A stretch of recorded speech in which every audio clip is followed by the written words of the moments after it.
Hello everybody and welcome back to this tutorial, and let us now finally code our usage function, which will just print to the user how they need to use this program, which will take the arguments, or the function itself will not take the arguments, but it will print the arguments, and it will print what each letter of the specified arguments right here that we set up right here means, because user cannot really see this code. So we want to make sure that they actually know what they are doing before running this program. So we can code the usage function right below the banner. So def usage, open double quotes, open and close brackets, and then the two dots. And we'll just print something like this. So print usage two dots. In the next line, we can actually first of all use the, let me just check right here, the W, which is for the URL, so we can just use that one first. We can tab it, slash or dash W, two dots will be equal to the URL, and then, for example, we can just specify in the brackets http / randomwebsite.com. Now, of course, you need to actually specify a slash for the actual, or it's not really that important, just make sure that they know how to specify a website, since if you remember in the previous videos we specified the HTTP by ourselves, and right now we didn't do that, so we need to specify to the user that they need to add the HTTP tag as well. But before I close these double quotes, let me add the bracket right here, and the next thing that we want to actually print to the user would be the username. So -u, I believe, is the username. Simple as that, nothing really too much to explain right here. It is the username that the user will specify. Then the next thing is the number of threads. So -t, I believe, is the number of threads. Yeah, it is -t, so threads. Afterwards, we can print the file that the user needs to specify in order to brute force, which is the file containing the actual password, so dictionary file. Let's type it like this. And the last thing that we need to print is the method that the user will use, so -m, two dots, and then the method. In brackets, we can specify basic or digest. So simple as that. And the last part will be a simple usage or a simple example of this program, of using this program. So example,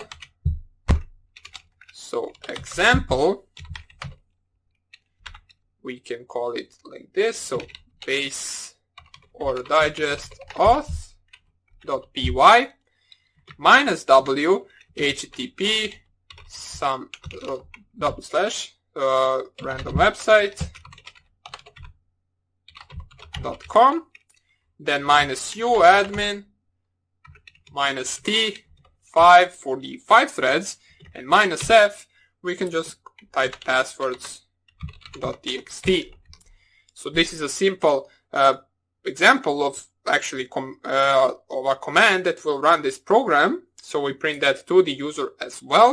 And right now, if I'm not mistaken, this is everything we need to specify for our program. And right now we can see how it will run. We can see how fast it will actually brute force the password. We'll just use some random list, it doesn't even matter. We just want to see how fast it goes, whether these threads help us, and whether we actually printed everything as we should. So let me save this. chmod +x base or digest authentication. Now let us just first of all just start by running the actual program. So let me just see right here, print this file doesn't exist, please check if the path is correct. And here we have an actual bracket right here, which we don't need. So let us just nano the base or digest. Let me just find where that is. Here it is. First of all, we don't need this bracket, and we don't need this bracket right here. So that is first error. Let us see if we have anything else. You can see nothing really gets printed out, which is weird. Let us just type here hello. Not really sure why the usage is not being printed out. Let me check something first. If length of the sys arguments is equal we will call usage. Okay, so why didn't you call usage then? Oh yeah, of course. This is like a huge mistake, or not a huge mistake, it's just something that we should actually have noticed, that we didn't even call anything in our program. Of course, nothing will be ran since we didn't call the function itself. So we will use if name equals to main. We will run our start function, or we'll try to run it, so start, and make sure to specify that it should actually run from the second element of our list of arguments and then till the end. So close the square brackets, close the normal brackets, and we will just, let me just see right here, we don't need here a square bracket, so here is a normal bracket, here is a square bracket, okay, and we will accept keyboard interrupt, and we will print interrupted.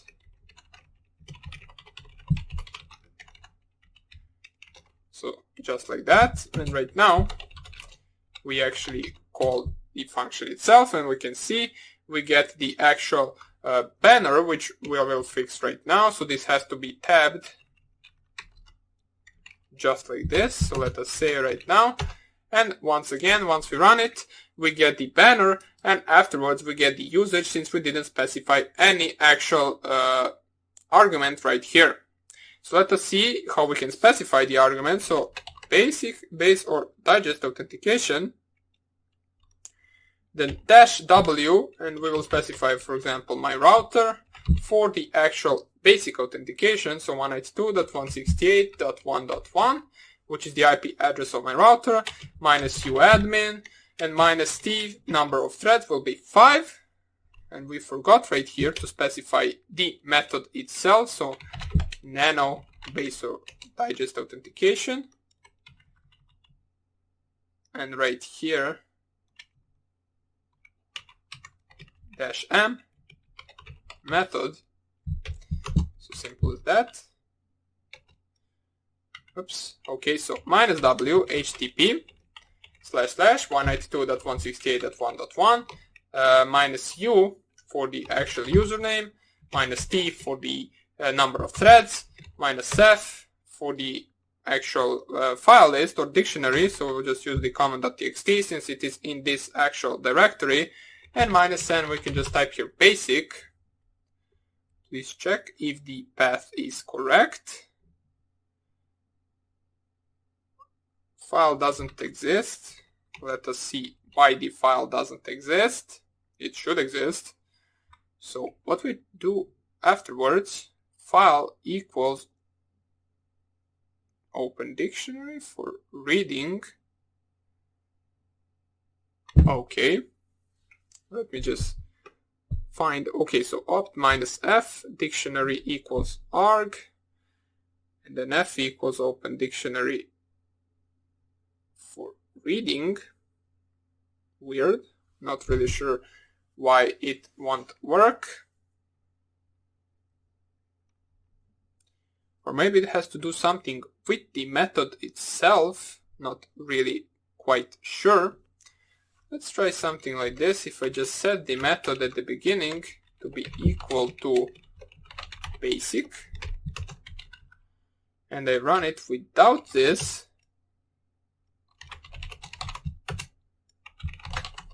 base or digest authentication. And what was my command? Let me just double check everything. So file common.txt. Let us go back to our program. So something is wrong, not really sure what, but we will manage to fix it, I believe. So -u -m -t. Okay, so why doesn't the file exist? Let us see. If I just type here ls, common.txt is there. Let's try with a different password list. Maybe that password list doesn't exist. What if we specify the entire path? So /root /python program /brute forcer, and then the passlist.txt. For some reason it doesn't want to work even then. File doesn't exist. Which is really weird because that is the actual part of the program that I believe works really well. F equals open dictionary. Oh, okay, so here is the error. We are missing a letter right here. Not here, dictionary. That was the actual problem. So right now if we run this, if we run it without the full path,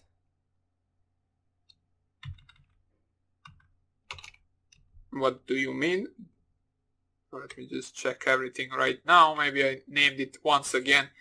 Dictionary. Is this the same word? It is. So dictionary. Let's just try to change the order for some reason. Maybe that could be presenting the problem. Then threads 5, then m basic. And then we run this. Object has no attribute password. Okay, so we got a different type of error. That is actually good. Let us see. Okay, so the error is right here. Pass, we are having an extra R right here. So let us try right now. Pass WD. Then what is the name if it is not pass WD? Oh, so it's password. Password. Okay. Too many errors, but that is something that you will encounter a lot. Not hello world, not valid. Okay, so we got our program to work finally. Not valid password, not valid password, not valid password. Let us just right now try to actually use a password list that is a little bit longer, which is common.txt. And my username is not even admin, so it doesn't even matter. We can just go and you can see it actually brute force really fast. For an online brute forcer, this is actually really good. We can see that it works. We don't get any errors anymore. We had to deal with a few errors, but we managed to fix it, so everything is good. And our program finally works. So that would be about it for our basic or digest authentication brute forcer. We're going to continue coding in the next lecture, and I hope I see you there, and take care. Bye.